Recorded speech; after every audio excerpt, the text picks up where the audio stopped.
So, hi Rachel, how are you? Good morning. Hi, I'm doing well, thank you. How are you? I'm very good. I'm very good. Thank you so Good. much for coming. Thank you for having me. I was really looking forward to chatting with you. Ask me why. Why were you so excited about chatting with me? Okay, so I'll give you a little brief about our channel. So, this is Fame with Firuzi, and what we want to do is we want to encourage people, we want to motivate people to succeed. So, I know about your past experiences, and I know that you found the strength to go beyond and to achieve something for yourself. So I wanted to talk to you a little bit about how did you do it and how did you achieve it. Okay, sounds So, great. so to start with, can you tell me what do you define success as? Because this is all about motivating people to succeed. So Yeah. I want people to know, because success means different things to different people. Yeah. So I want to know, what does success mean to you? Well, I'll tell you, at one time, success meant happy marriage, big house, happy kids, maybe even driving a nice car. Okay. And I'd say in the past few years, I've learned that it doesn't matter what you have. Right. It doesn't matter how other people define it. Success is something that you have to define for yourself. Right. What is it that comes from within, and being able to match that with the way that you live your life. So Okay. success to me means that knowing who I am, knowing what fulfills me, and being able to live my life to the fullest, so that on the outside I'm able to do exactly who I am on the inside. Right. So often people define success as, like you said, having a permanent job, a good family, good marriage.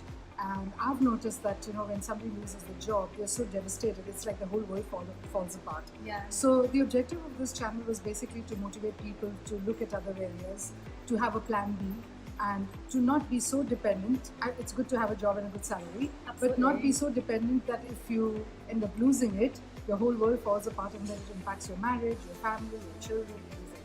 So I know you've gone through something like that in the past. Without touching too much into your details, do you want to talk a little bit about what happened and how did you find the strength and the courage to get over it and do something, what you're doing now, which we'll talk about Yeah, shortly. no, sure, no problem. So, I guess what I can say to start out with is 5 years ago when I first moved to Dubai, my life was completely different than what it is now. So How I've so? had everything. Okay. I've had everything change. So I was married. I was married. That was forever.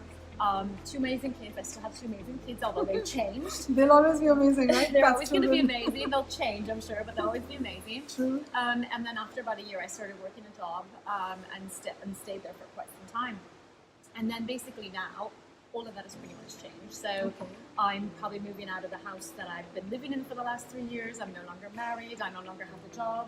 And what I used to think of how I would provide for my children has completely changed. That perception How has so? completely How so? changed. What happened? What was the turning point in your life? What made you make those changes? Well, for me, it was a process.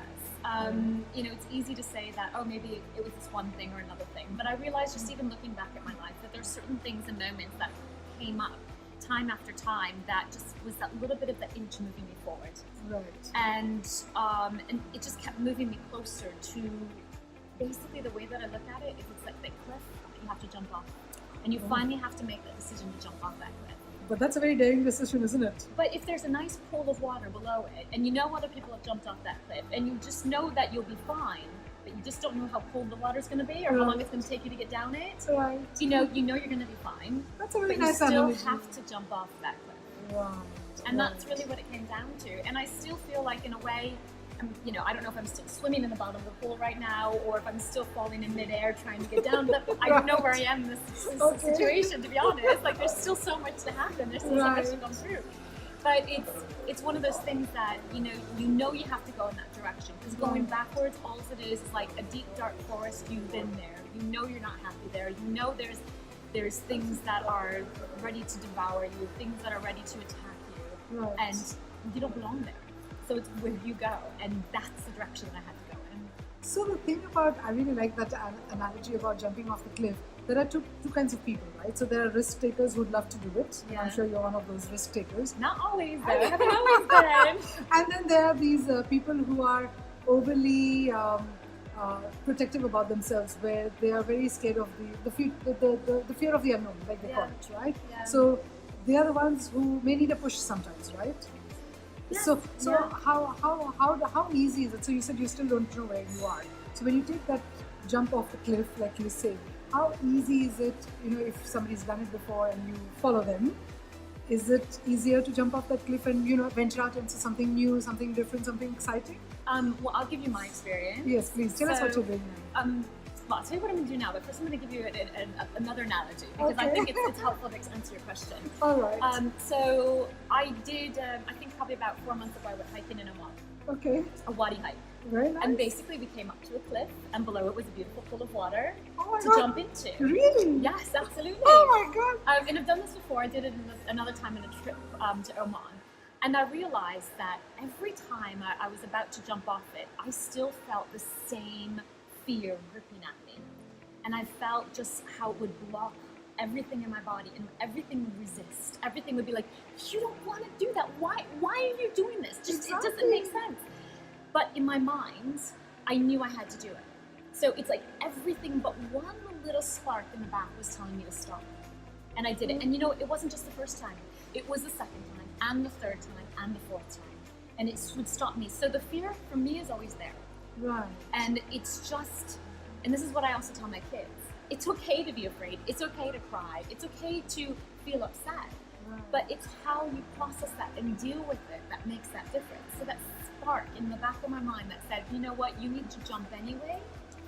You went with that. What I had to do, and I knew it. And how was the experience after you jumped? When you really jumped the first time? I screamed. Okay. I screamed very loudly. I think everybody in Oman heard me. Okay. And I think I screamed the second time probably quite as loud. All right. So, I mean, that fear is there. And, Right. but, jumped in the water and it was fine. I was like, wow. That And was you're still safe and amazing. in one I'm piece, still right? safe, So there's yeah, nothing that's right, and I happening did it to you. again. Okay. So It's it's so that exciting. process, to go through it it's not easy, and to use that in real life. I mean, there were times where I stood there, and it's like I was just edging on that cliff. I knew I had to go forward, like I knew it was there, and I was doing everything. Right. My physical body was doing everything to keep myself back. Right. But I think it's a comfort zone, like we call it, right? We don't want to get out of it. exactly, because you don't know what waits down there. Like you can True. even see it. You can even have somebody explain to you what's going to happen next. But it's that mental block. It's that physical comfort. You're right. Right. That we just don't know how much that shock's going to be. Because I hate cold water. Right. I absolutely despise cold water. Like I will not go swimming if there's cold water. Doesn't matter. Okay. And so for me to not know how cold it was, Right. to me that was that block. But I knew that I had to do it. I knew I'd regret it. And I think that's what it is knowing that you're going to regret something if you don't do it. Unbelievable. I thought it was just an analogy, but apparently it seems like you've really gone through that I've really experience. Oh my God, okay. So that's a really true to life experience. And so for our subscribers, I think there's a lot more interesting thing coming up from Rachel. She's an author. She's in the process of publishing her book. More to come. Please continue watching, and if you like the episode so far, please hit the subscribe button and continue watching our next episode. We'll talk more about Rachel and her book that she comes up with. Thank you so much for watching. Thank you.